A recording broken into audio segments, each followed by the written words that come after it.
मुख्यमंत्री शिंदे आज दिल्लीमध्ये पंतप्रधान मोदींना भेटण्याची शक्यता, महत्त्वाच्या विषयांवर चर्चा होणार। उद्धव ठाकरे उपराष्ट्रपतींच्या भेटीला रवाना, रश्मी ठाकरे आणि आदित्य ठाकरेही उपराष्ट्रपतींना भेटणार।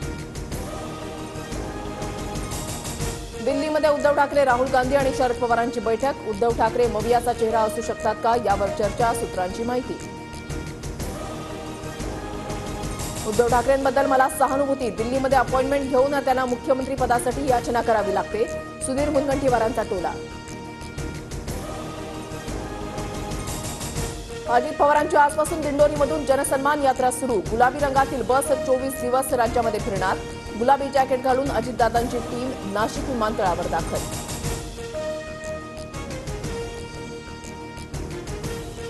मनसे अध्यक्ष राज ठाकरे नांदेड जिल्ह्याच्या दौऱ्यावर, राज ठाकरेंची हुजूर साहेब गुरुद्वाराला भेट।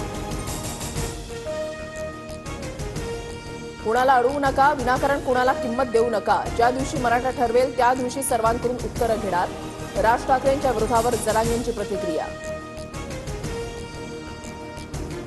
विनेश फोगाटचा कुस्तीमधून संन्यास, पॅरिस ऑलिम्पिकमध्ये अपात्र केल्यानंतर विनेश फोगाटचा निर्णय, कुस्तीमधून संन्यास घेतल्याचा निर्णय ट्विटद्वारे जाहीर।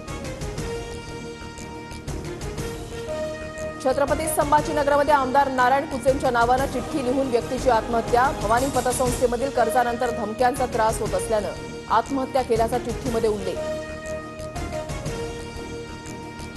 माझा व्यवहाराशी संबंध नाही, राजकीय द्वेषापोटी माझी बदनामी सुरू, नारायण कुचेंकडून स्पष्ट। लाडकी बहीण योजनेला पैसे, पण जमिनीच्या मोबदल्यासाठी पैसे नाहीत, पुण्यातील विवादित जमिनीबाबतच्या सुनावणी दरम्यान महाराष्ट्र सरकारची सुप्रीम कोर्टाकडून कानउघडणी।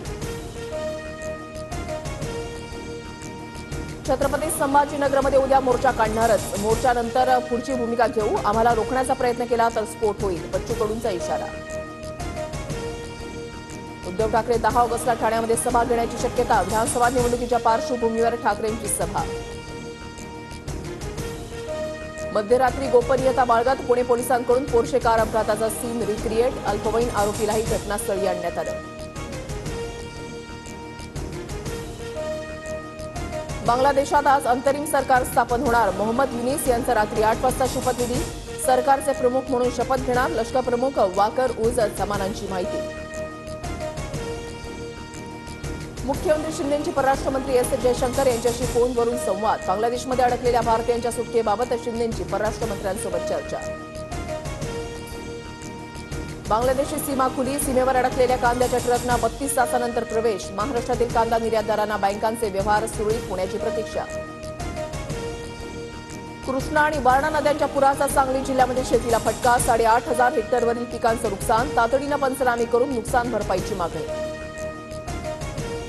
म्हाडाकडून मुंबईमध्ये 2030 घरांसाठी सोडत जाहीर, उद्यापासून ऑनलाईन नोंदणी सुरू होणार, 4 सप्टेंबरपर्यंत ऑनलाईन अर्ज सादर करता येणार। गृहिणींचं बजेट कोलमडण्याची शक्यता, किरकोळ बाजारामध्ये लसणाचे दर 400 रुपये किलोवर। कुस्तीपटू अंतिम पंघाल अडचणीत, शिस्तभंगाचा आरोप, अंतिम आणि तिच्या बहिणीची पॅरिसमधून हकालपट्टी करण्यात येणार। पॅरिस ऑलिम्पिकमध्ये नीरज चोप्राचा आज पाकिस्तानच्या खेळाडूशी अंतिम फेरीचा सामना, नीरजला भालाफेक स्पर्धेमध्ये पुन्हा इतिहास रचण्याची संधी।